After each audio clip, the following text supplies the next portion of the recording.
you want faster combat, change your monster's HP into lives, use average damage, and then also implement combo attacks. To briefly touch on each of these, what I mean by giving them lives is if a monster has 150 HP, that is effectively 15 lives, and subtract those lives instead. It's really fast and easy.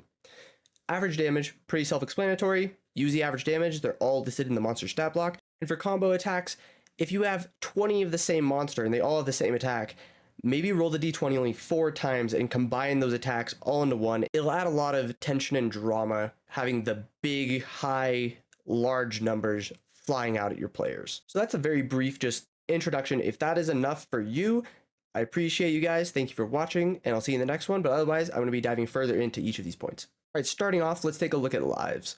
So we're going to take a look at the Pit Fiend. It's got 300 health, and this one's pretty easy. You just take the amount of HP that the Pit Fiend has, being 300, and you divide it by 10. 30. So this Pit Fiend has 30 lives. What this means is, let's say there's a monk and it punches and does 6 damage. That would be 1 life. Let's say it does 17 damage. You round it up to 20 or 2 lives. Basically, you round the damage number to the nearest 10, and then you divide that by 10, and that's how much damage to the life pool that is going to happen to the monster. Now, some of you guys might be wondering, okay, well, what if, monks suck, so what if it does 4 damage? That might be a case where it doesn't do a life point. Or if, let's say, the monk does 4 damage and then another 4 damage, use your DM discretion and maybe together that does 1 life.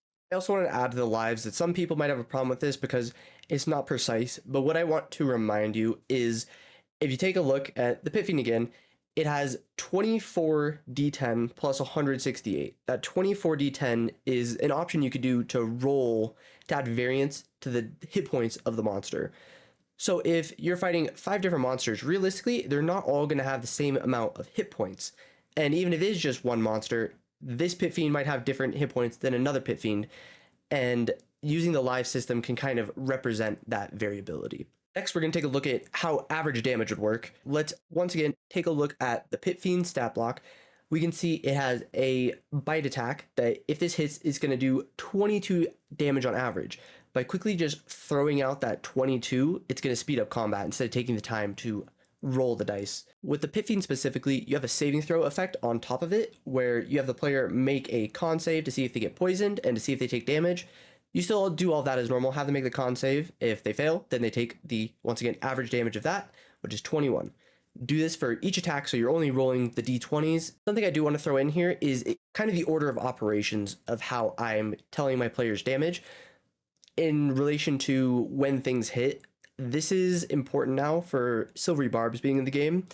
So what I do is I tell a player, this hits, I do a short pause, and then I give them the average damage. Now, if there is a crit, I will say, this hits. Do the short pause, give the average damage. Do another short pause. These short pauses are kind of their time to say, hey, I'm using silvery barbs.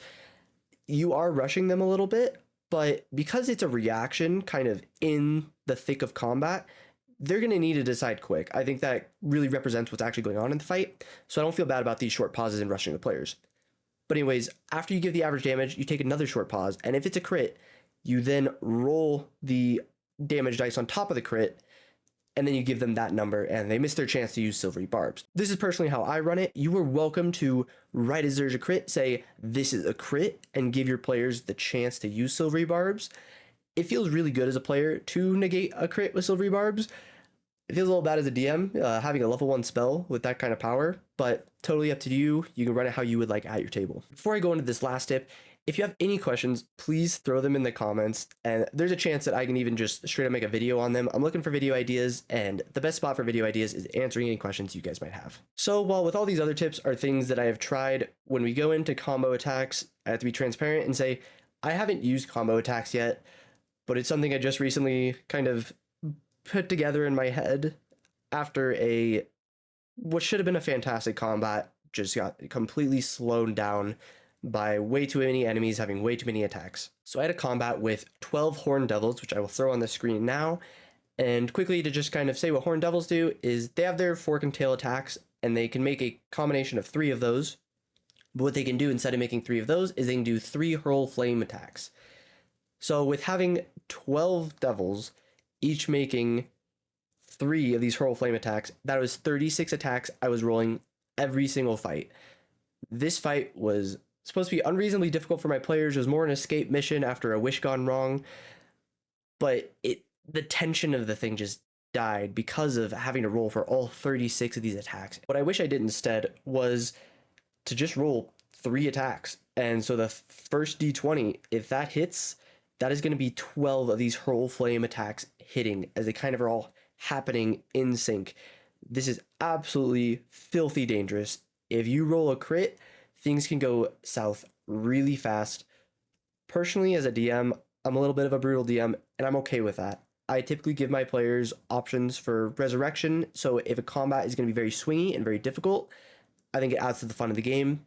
The element of death is a very important thing to include in your games, otherwise your players will feel immortal. That said, I would only use this combo attack method when it's needed, such as if you have 12 devils. If you have, let's say, 3 devils, maybe you roll each of those attacks individually. That's more reasonable. But if you have what's getting borderline to a swarm or just a mob, that's when you can start doing these combo attacks. Something else I would highly recommend you implement to add to the drama of the game is to make sure to role play out how these attacks are working, such as if you have all 12 of these horned devils joining hands in a massive fireball getting summoned that goes after one player, that is going to be absolutely terrifying, and they're going to be blown away, maybe literally. And again, silvery barbs does exist, and it's something I want to address when talking about this combo attack, because if you're rolling 1d20, well, then your players might just use silvery barbs and negate 12 attacks with a level 1 spell. That's something I'm not going to let happen.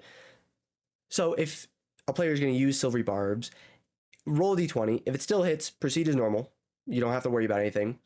If it would miss, I remove the average damage from one of the attacks. So again, if we take a look at the Horned Devil, the Hurl Flame does an average of 14 damage when it hits. So if they use silvery barbs and I roll a miss, I just subtract 14 damage from the total effect. A lot of tips out there to speed up combat, but these are the 3 that the first 2 I've found to be the most effective, and the third one I think will be a game changer when I implement it into my games, and I hope you'll find it'll be a game changer for you implementing it in your games. If you made it this far in the video, I'm guessing you found what I said to be very helpful, and if you would like to help me back, all you have to do is click the little like button down below. And that is the end of the video, and so it appears YouTube thinks you might like this video over here, and so if you want to click on that, go for it, but otherwise I hope you guys will subscribe and see you in the next one.